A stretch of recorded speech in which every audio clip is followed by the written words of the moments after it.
Assalamualaikum warahmatullahi wabarakatuh. Halo anak-anak, bertemu lagi dengan saya Bu Abdin. Kali ini kita akan membahas tentang materi fluida statis ya, khususnya untuk subbab tekanan. Nah, langsung saja simak penjelasan dari Bu Abdin berikut ini. Ya.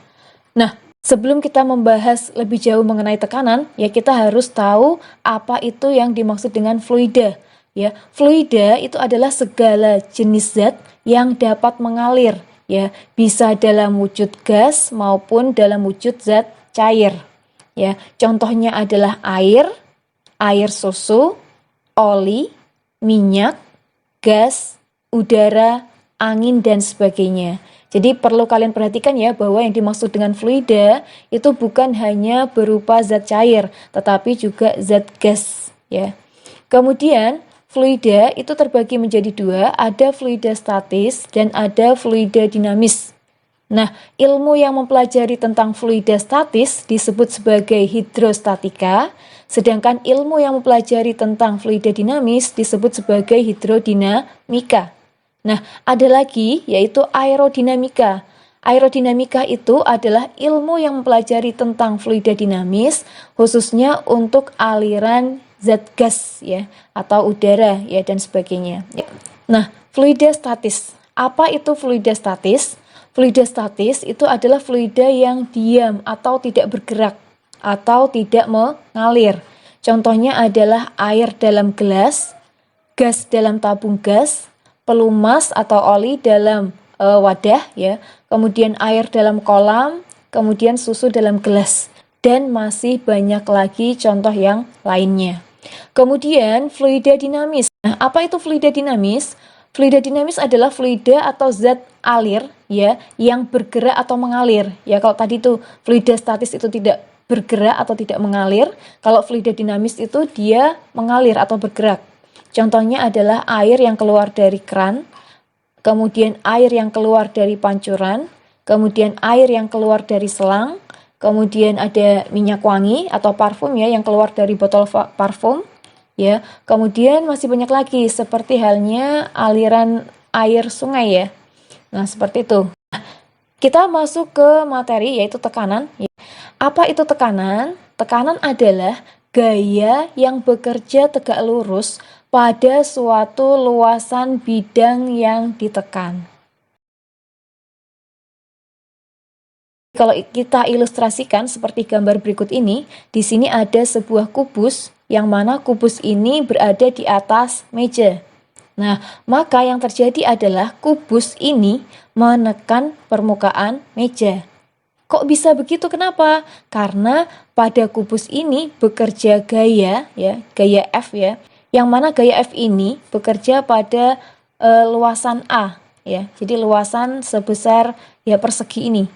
Nah, ketika ada sebuah gaya yang bekerja pada suatu luasan, maka gaya per luasan itu akan menghasilkan yang namanya tekanan atau P. Ya, sehingga P atau tekanan itu dirumuskan sebagai F per A. Nah, kemudian ya F itu sendiri adalah gaya ya yang mana satuannya adalah Newton, kemudian A itu adalah luas bidang tekan ya, satuannya adalah meter persegi, sedangkan P itu sendiri adalah tekanan ya, satuannya bisa Pascal, bisa Newton per meter persegi. Nah, kemudian F itu adalah gaya. Gaya ini bisa dijabarkan menjadi M kali G ya. Nah, sehingga nanti rumus tekanannya menjadi M kali G per A. Nah, oke anak-anak sampai sini paham nggak? Paham ya? Jadi tekanan itu adalah hasil bagi antara gaya dengan luas bidang tekannya. Nah, sekarang kita lihat di sini ada berbagai macam satuan dari tekanan. Ya, ada atmosfer, ada bar atau dari kata barometer, kemudian ada tor, ada milimeter Hg. Ya. Nah, 1 atmosfer itu bernilai 1,01325 kali 10 pangkat 5 Pascal. Jadi ini 1, ya. 1,01325 kali 10 pangkat 5 Pascal. Sedangkan 1 barometer itu setara dengan 1 kali 10 pangkat 5 Pascal. Nah, kemudian kita langsung ke ini. 1 ATM itu atau atmosfer ya, setara dengan 1,01325 barometer. Nah, kemudian ada lagi 1 atm itu ternyata setara dengan 760 torr. Nah, sedangkan 1 torr itu setara dengan 1 mm Hg. Nah, meskipun satuan tekanan ini ada banyak ya, tetapi perlu kita ketahui bahwa satuan internasional, satuan SI dari tekanan yaitu Pascal atau Newton per meter persegi. Ya, kita lanjut. Nah, coba kalian bandingkan mana yang tekanannya lebih besar. Tekanan antara kaki gajah yang menginjak tanah atau tekanan dari kaki ayam yang menginjak tanah. Nah, apa jawabannya? Iya, betul. Jadi tekanan dari kaki gajah adalah tekanan yang lebih besar. Mengapa? Karena massa gajah lebih besar daripada massa ayam. Nah, perlu kita ketahui tadi kita punya rumus ya, P sama dengan F per A, yang mana F-nya itu sendiri bisa dijabarkan menjadi M kali G ya. Semakin besar massa suatu benda, maka gaya yang dihasilkan oleh benda itu semakin besar juga. Nah, kemudian jika gayanya semakin besar, maka tekanan yang dihasilkan pun akan semakin besar. Jadi sebanding ya. Jadi masanya besar, gayanya besar, maka tekanannya juga akan besar. Ya, sehingga yang paling besar tekanannya adalah tekanan dari kaki gajah.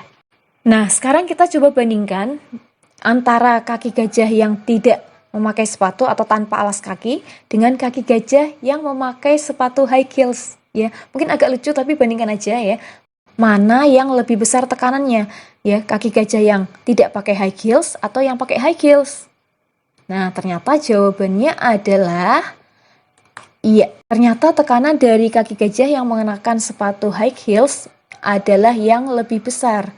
Mengapa demikian? Ya, karena luas bidang tekannya lebih kecil. Ya, nah coba perhatikan persamaan ini. P sama dengan F per A. Ya, A-nya ini adalah luas bidang tekan. Semakin besar luas bidang tekannya, maka tekanan yang dihasilkan adalah semakin kecil. Dan sebaliknya, semakin kecil luas bidang tekannya, maka tekanan yang dihasilkan akan semakin besar. Jadi ini sama ini adalah berbanding terbalik. Tapi ini sama atasnya itu adalah sebanding. Jadi, jika A-nya kecil, maka P-nya besar. Jika A-nya besar, maka P-nya kecil. Ya. Jadi, itulah sebabnya mengapa pisau dibuat tajam ya, dengan permukaan yang tipis ya, yang kecil ya, supaya kalau digunakan untuk memotong-motong itu bisa mudah. Kemudian di sini ada contoh soal, yaitu seorang pemain ski bermassa 50 kg mengenakan sepatu yang luas permukaannya 25 cm persegi. Ya, tentunya ini adalah sepatu ski ya. Nah, tentukan besarnya tekanan saat kedua kaki pemain ski itu berada di atas lantai ski. Ya, di sini diketahui percepatan gravitasinya adalah 10 meter per sekon kuadrat. Jadi, kita tulis dulu yang diketahui adalah massanya. Jadi, massa orang itu 50 kg ya. Lambangnya adalah M. Kemudian yang diketahui adalah luas permukaan sepatunya ya, yaitu 25 cm persegi. Nah, tetapi ini satuannya belum SI. Nah, sehingga kita harus mengkonversi ke dalam satuan internasional yang menjadi satuannya yaitu harus ke dalam meter persegi. Kalau kita ubah ke dalam meter persegi, ini akan naik 2 tangga ya. Setiap naik 1 anak tangga dibagi 100, naik lagi dibagi 100 lagi, sehingga cm persegi ke meter persegi dibagi 10.000 atau bisa kita tuliskan begini, 25 kali 10 pangkat min 4 ya. 10.000 kan nolnya 4. Nah, karena ini dibagi 10.000, maka kalau kita ubah menjadi perkalian menjadi 10 pangkat min 4. Nah, adapun G-nya 10 meter per sekon kuadrat. Nah, tadi ditanyakan adalah berapa tekanan yang dihasilkan oleh kedua kaki pemain ski. Itu berarti yang ditanyakan adalah P-nya. Nah, maka kita jawab P sama dengan F per A. Ya, yang mana F-nya itu kan belum diketahui. Tetapi M sama G-nya diketahui. Sehingga bisa kita tuliskan F sama dengan M kali G dibagi dengan A. Nah, maka M-nya kita masukkan, nilainya 50, G-nya 10, kemudian dibagi dengan A-nya 25 kali 10 pangkat min 4. Sehingga dihasilkan ya 50 kali 10 itu kan 500. 500 dibagi 25. Berarti kan berapa? 20 ya. 20. Nah, masih ada 10 pangkat min 4. 10 pangkat min 4-nya ini kan di bawah. Kita pindah ke atas jadinya 10 pangkat 4. Sehingga dihasilkan 20 kali 10 pangkat 4 Pascal. Nah, 20 kali 10 pangkat 4. 10 pangkat 4 itu kan 10.000. 10.000 kali 20 berarti 200.000 Pascal. Nah, sampai sini paham gak anak-anak? Ya, paham ya? Nah, kita lanjut tekanan hidrostatis. Apa itu tekanan hidrostatis? Tekanan hidrostatis adalah tekanan yang diakibatkan oleh zat cair yang diam karena pengaruh gaya gravitasi. Jadi tekanan hidrostatis ini bekerja pada zat cair yang diam akibat pengaruh dari gaya gravitasi atau gravitasi bumi. Nah, tekanan hidrostatis ya dirumuskan sebagai pH sama dengan rho GH. Ya, P-nya itu adalah tekanan, H-nya itu hidrostatis ya. Berarti pH sama dengan rho kali G kali H. Adapun rho-nya itu sendiri adalah massa jenis zat ya, satuannya kilogram per meter kubik ya. Kita tahu massa jenis itu adalah kerapatan ya, berarti kerapatan zat. Rho itu adalah kerapatan zat. Kemudian H-nya itu adalah kedalaman, ya satuannya adalah meter. Nah, pH-nya itu adalah tekanan hidrostatis. Nah, satuannya sama dengan tekanan, yaitu Pascal atau Newton per meter persegi. Nah, yang perlu kalian ketahui anak-anak, bahwa untuk menentukan H atau kedalaman, itu diukur dari permukaan zat cairnya sampai ke dasar, ya dasar wadahnya. Berarti itu adalah H. Nah, sedangkan kalau misalkan diketahui di situ ada benda, misalkan di situ ada ikan, maka kedalaman ikan tersebut ya ngukurnya adalah dari permukaan zat cair itu ke tempat di mana ikan itu berada. Berarti dari atas sini ke sini. Nah, berarti itu adalah H-nya. Ya, jangan sampai salah, jangan sampai kalian mengukur H itu dari bendanya, dari ikan ini ke dasar zat cairnya, ini bukan ya. Ya, oke. Kita lanjut. Nah, bandingkan mana tekanan hidrostatis yang lebih besar, yaitu kita anggap ini adalah penyelam ya. Jadi penyelam ini menyelam pada kedalaman 5 meter di air kolam. Nah, kemudian yang satunya lagi ada penyelam yang menyelam di air laut pada kedalaman yang sama yaitu 5 meter. Kira-kira penyelam mana yang mengalami atau merasakan tekanan hidrostatis lebih besar? Yang menyelam di air kolam atau yang di air laut, sementara kedalamannya kan sama. Nah, maka jawabannya adalah penyelam yang menyelam di air laut yang akan merasakan tekanan hidrostatis lebih besar. Mengapa demikian?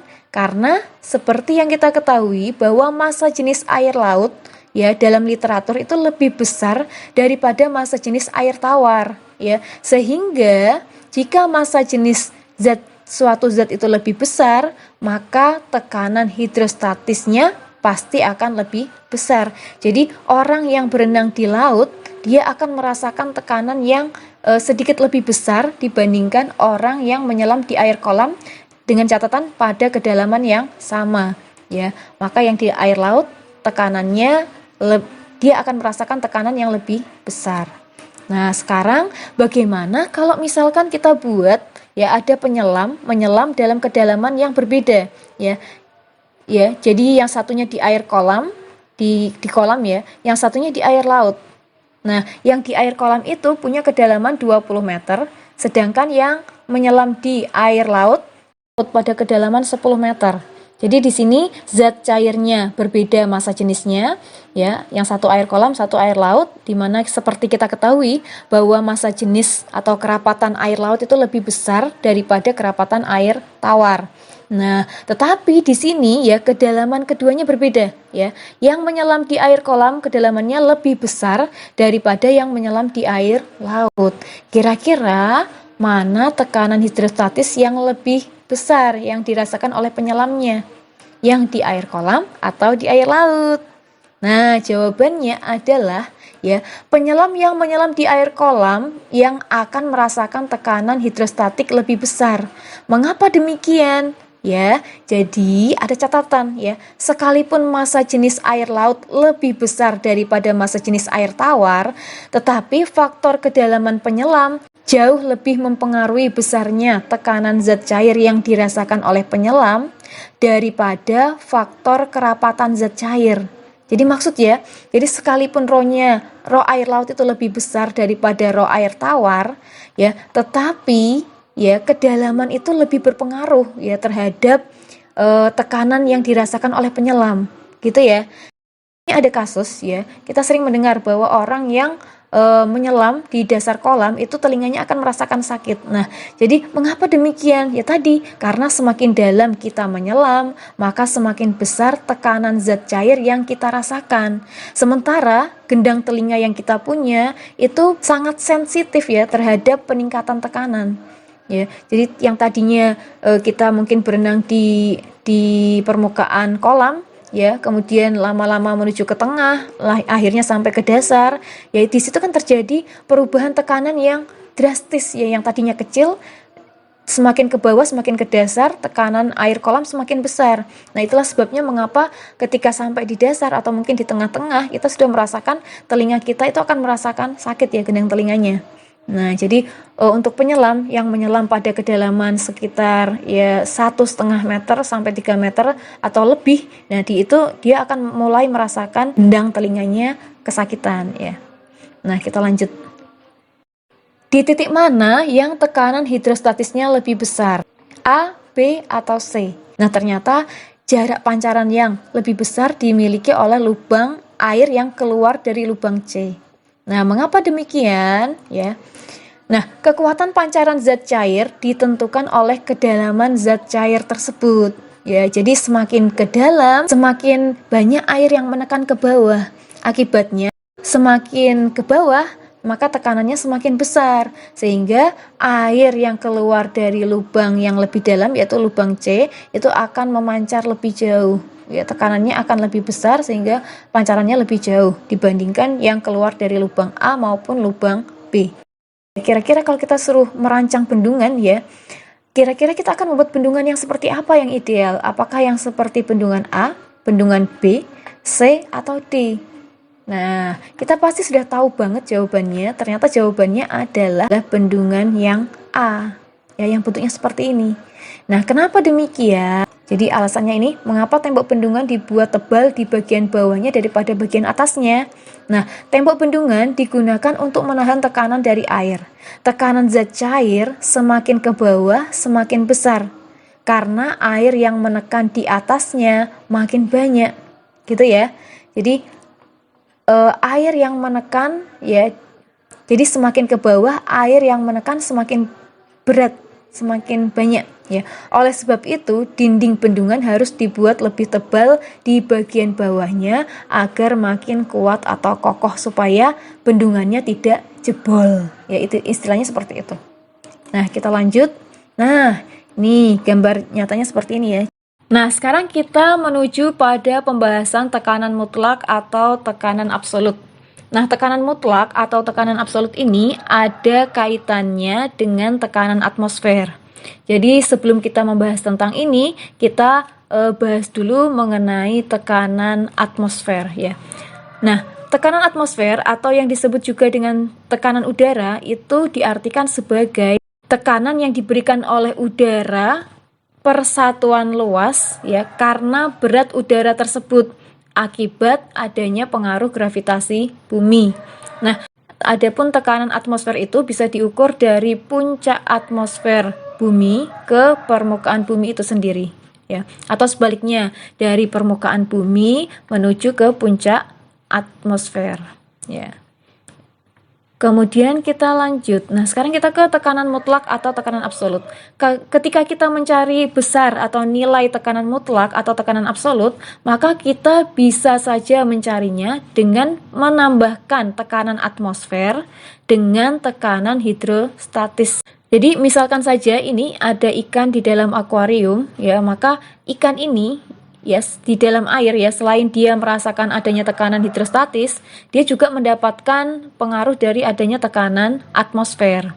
Nah, jadi tekanan absolut itu diperoleh dengan cara menjumlahkan tekanan atmosfernya dengan tekanan hidrostatis yang dialami atau dirasakan oleh benda itu, ya. Nah, adapun 1 atmosfer itu nilainya adalah 101.325 Pascal, ya, sehingga besarnya tekanan atmosfer yang kita tambahkan nanti nilainya adalah 100.325 Pascal, atau kita singkat 1,01 kali 10 pangkat 5, ya, ditambah dengan tekanan hidrostatisnya, ya. Tentunya saja tekanan hidrostatis ini bisa dicari pakai rumus Rho kali G kali H, ya. Ini ada contoh soal, ya. Seekor ikan berada pada kedalaman 15 cm dari dasar akuarium. Jika massa jenis air 1000 kg per meter kubik, maka tentukan yang A, besarnya tekanan hidrostatis yang dirasakan oleh ikan itu, yang B, besarnya tekanan mutlak atau tekanan absolut yang dirasakan oleh ikan itu. Maka kita tulis dulu yang diketahui, ya. Jadi ikan ini berada pada kedalaman 15 cm dari dasar akuarium, ya. Berarti ikan ini kedalamannya 15 cm dari bawah, dari dasar akuarium. Nah, berarti hanya kita jangan pakai 15 cm, ya, tetapi hanya atau kedalamannya diperoleh dengan cara mengukur, ya, posisi atau letak benda itu, letak ikan itu dari permukaan air sampai ke tempat di mana ikan itu berada. Sementara kita ketahui di soal, ya, jarak dari permukaan air menuju ke dasar akuarium itu adalah 50 cm. Nah, berarti ikan itu berada pada kedalaman 50 cm dikurangi 15 cm. Nah, maka diperoleh hasil yaitu 35 cm. Nah, kalau diubah ke dalam meter, ya kan naik 2 anak tangga. Berarti dibagi dengan 100 sehingga menjadi 0,35 meter. Ya, jadi ingat sekali lagi, mengukur kedalaman itu dari permukaan airnya ke tempat di mana benda itu berada. Nah, kemudian diketahui pula massa jenis airnya yaitu 1000 kg per meter kubik. Nah, kemudian ditanyakan berapa pH-nya dan tekanan mutlaknya. Nah, maka pH bisa kita cari pakai rumus Rho GH. Ya, Rho-nya adalah 1000, G-nya adalah 10, H-nya adalah tadi 0,35. Sehingga kalau ketika kita kalikan hasilnya adalah 3500 Pascal. Nah, adapun tekanan mutlaknya bisa kita cari dengan menambahkan tekanan hidrostatis yang sudah diperoleh tadi dengan tekanan atmosfernya, yaitu yang besarnya kalau kita bulatkan menjadi 101.000. Nah, berarti 101.000 ditambah dengan 3.500, maka hasilnya adalah 104.500 Pascal. Nah, seperti itu. Sampai sini dulu yang bisa Bu Abdin sampaikan. Untuk materi selanjutnya nanti akan kita bahas di konten-konten berikutnya. Sekian dari Bu Abdin. Assalamualaikum warahmatullahi wabarakatuh.